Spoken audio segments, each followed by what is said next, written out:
She said, I hear that monks are looking for shelter in many homes. Why don't you come and stay in my house? Gautama said, if she's inviting you with so much affection, you must go stay there. Then people saw, see, he's gone. Gautama, the Buddha, with a large group of his disciples who was continuously traveling, made a rule that during the monsoon season, those 2.5 months, you can stay in the same place. The rule for the sannyasis or the monks who were with him is you should never stay in any place for more than 2 days. Normally, the monks were sheltered in many homes. So this rule he passed, more than 2 nights you don't stay in one house because it will be too much of a burden for the host. They are housing 10 people, you don't stay there for a month. 2 days, it should have been 1 day. Two, because you have walked a long distance and come, bit of recovery time. But during the monsoon season, he said, up to 2 to 2.5 months you can stay in one place because walking through the jungles of that region during the monsoon season would be treacherous and many would lose their lives. So this is a time like that, they stayed in a large town and they were spread across in many homes. The monks went out to get their alms from the people. Ananda or Ananda Tirtha, as he was known, who happened to be Gautama's elder brother before his monkhood, went out and there was a courtesan or a prostitute in the town. She gave him alms, looked at him, a handsome young man, tall and straight. She said, I hear that monks are looking for shelter in many homes. Why don't you come and stay in my house? Ananda said, I have no issue, but I must ask the Buddha as to where I should stay. Then she became really taunting. She said, oh, you want to ask your Guru? Go and ask him, let's see what he says. So Ananda brought what he had collected for the day. Gautama was sitting, he came and placed it at his feet, and everybody is supposed to find food and shelter wherever they go. Ananda asked, like this lady is inviting me, can I stay there? Gautama said, if she's inviting you with so much affection, you must go stay there. The townspeople who were sitting here, they said, what? A monk is going to go and stay in a prostitute's home? This is it. This spiritual process has become corrupt. Gautama looked at them and said, why are you so worried? The lady is inviting him. Let him stay, what is the problem? They all started getting up and started shouting. He said, wait, I am on this path because I see this is the most powerful way to live. Now you're telling me her ways are more powerful than my ways.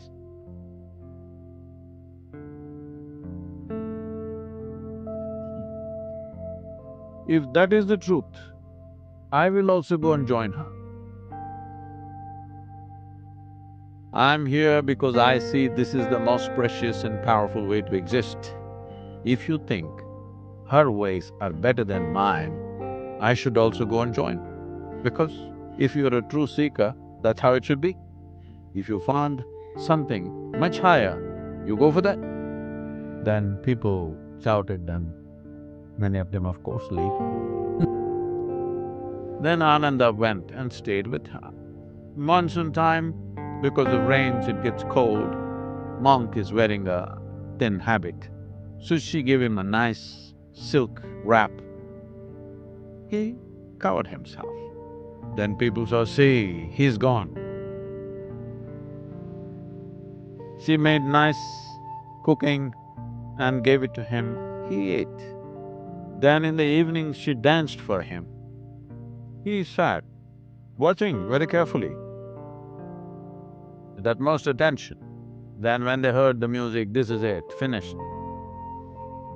Things went on.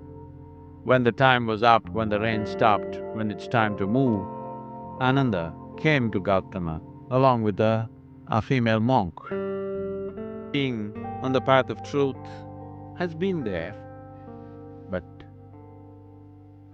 has been many times at its height, but never got mainstreamed. I say that today, because of our ability to communicate, because of the tools of technology, the natural longing, the innate longing in a human being to find truth. This is not a thought thing.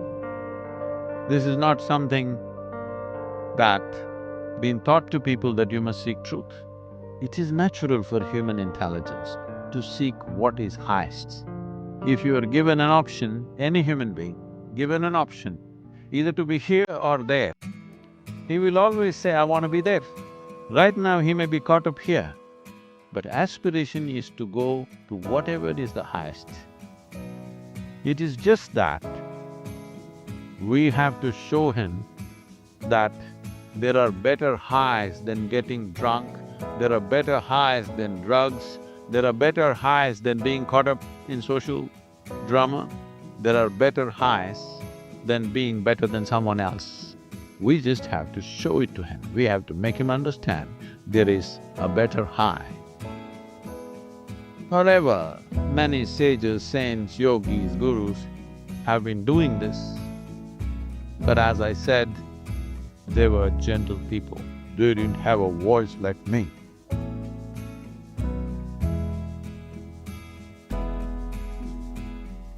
They didn't have a microphone.